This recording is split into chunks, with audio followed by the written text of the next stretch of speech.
Hello everyone, and welcome back to the channel. Today, we're diving deep into the fascinating dynamics of the Sun-Trine Ascendant aspect in synastry. This is one of those aspects that whispers of natural compatibility, a deep sense of familiarity, and a comfortable ease between two people. We'll explore what this connection truly means, the potential highs and lows, and how to make the most of this powerful astrological alignment. So, buckle up, because we're about to unlock some serious relationship insights. Now here's where it gets interesting.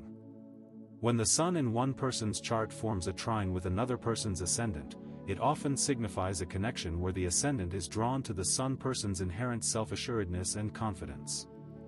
Think of it like this: the Sun, representing our core identity and ego, is shining brightly, and the ascendant, our outward persona and how we present ourselves to the world, is naturally drawn to that radiance. This creates a magnetic pull, a feeling of instant recognition and understanding. One of the most beautiful aspects of this connection is the Sun person's natural inclination to support the ascendant's goals and aspirations. The Sun, with its warm, generous energy, often acts as a cheerleader, encouraging the ascendant to pursue their dreams and ambitions. It's like having your own personal champion, always in your corner, believing in your potential. This mutual support is a cornerstone of a strong and lasting relationship. Imagine a scenario where one person is a writer, ascendant, and the other is constantly encouraging them to submit their work. Or perhaps the ascendant is a musician, and the Sun enthusiastically attends all their performances, championing their talent to everyone they meet. This support isn't just about words, it's about action and actively helping the ascendant shine. Communication in this aspect is often effortless. There's a natural flow of understanding, a sense of being on the same page without having to strain or overthink. It's like they just get each other. Remember those relationships where conversations flow easily, where you can finish each other's sentences? This is often a hallmark of this aspect. This effortless communication isn't just about having things in common, it's about a deeper level of resonance, where each person's thoughts and feelings are easily understood by the other. The Sun in this synastry inspires the ascendant to discover their true self. The Sun acts like a spotlight, illuminating the ascendant's inner landscape, helping them to understand who they truly are and what they truly desire. It's not about changing the ascendant, but rather, about helping them become the best version of themselves. Imagine a person, ascendant, struggling with their career and the Sun person helping them to see their potential and discover their true calling. Perhaps they introduce them to a mentor or simply provide the encouragement to pursue their passions. What if your partner helps you overcome your personal limitations? Now, this is something to be happy about. However, like any astrological aspect, this one has its potential pitfalls.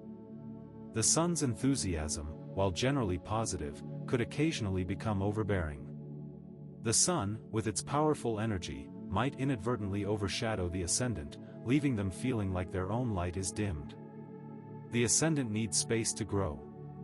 They can't always be dependent on the Sun for energy, encouragement, and understanding. There is also the very real possibility that the relationship could slip into complacency. This isn't always a bad thing, of course, but if it becomes a pattern it can lead to a lack of motivation.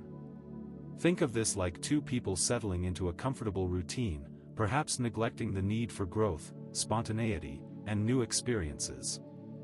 They both love their comfort zone, but it will be good for them to get out of it every now and then. The ascendant might become overly reliant on the Sun, relying on the Sun person for validation and direction, losing sight of their own internal compass. This can lead to a codependent dynamic, where the ascendant's sense of self-worth is tied to the Sun's approval. But wait, there's a catch. Unresolved issues and unspoken resentment can surface if open and honest communication is lacking. This is where the comfort zone can become the danger zone. If one or both partners fail to express their feelings, negative emotions can fester and eventually erupt. The best way to combat this is through regular and honest communication, addressing issues as they arise and avoiding resentment. This, however, isn't a complete problem. These are all things that can be worked on. To mitigate the downside, it's crucial to create space for personal growth within the relationship. The Sun and Ascendant cannot be one single entity in this case. Both individuals need to continue cultivating their own individual identities and pursuing their own interests. This strengthens the relationship by allowing each person to bring a fuller and more balanced self to the partnership. Avoid treating the Ascendant as an extension of oneself. Both partners need to realize they're two different people with separate goals and desires. The Sun needs to appreciate and support the Ascendant's individuality. The Ascendant person should uphold their sense of self, resisting the urge to completely merge with the Sun's identity. Remember, a healthy relationship thrives on mutual respect for individual growth. Now let's talk about some specific examples to make this more practical. When the Sun in Leo forms a trine with the Ascendant in Sagittarius, you have a shared love for adventure and a zest for life. These two zodiac signs are both fire signs and love to travel, explore, and try new things together. Next up, the Sun in Cancer trine Ascendant in Scorpio. This is a match made in heaven for deep emotional connection and intimacy.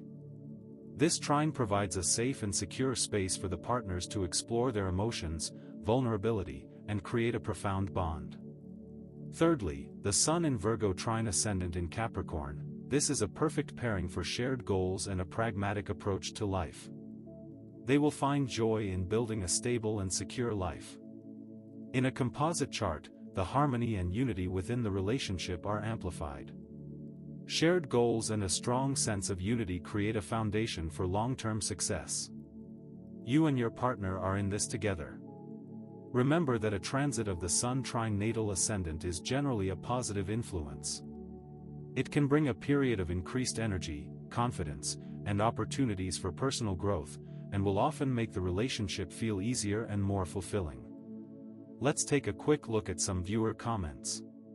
Here is one from Sarah, who says, "I've experienced this aspect, and it's like we were meant to be. Everything feels so natural and easy." And here is another from David, who says, "This explanation is so accurate. I feel seen and understood." Have you experienced this in your relationships? Tell me about it in the comments section below.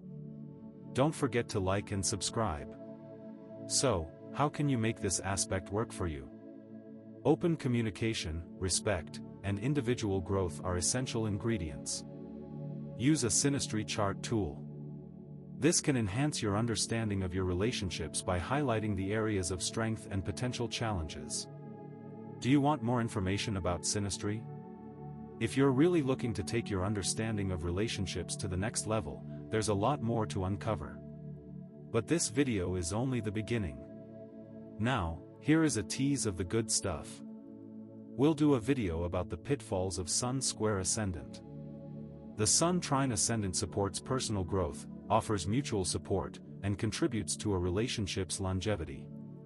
So, if you are lucky enough to have this aspect, you've got some serious potential for a beautiful, fulfilling, and long-lasting connection.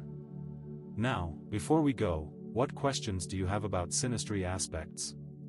Also, do you think it matters who has the Sun and who has the Ascendant? Why or why not?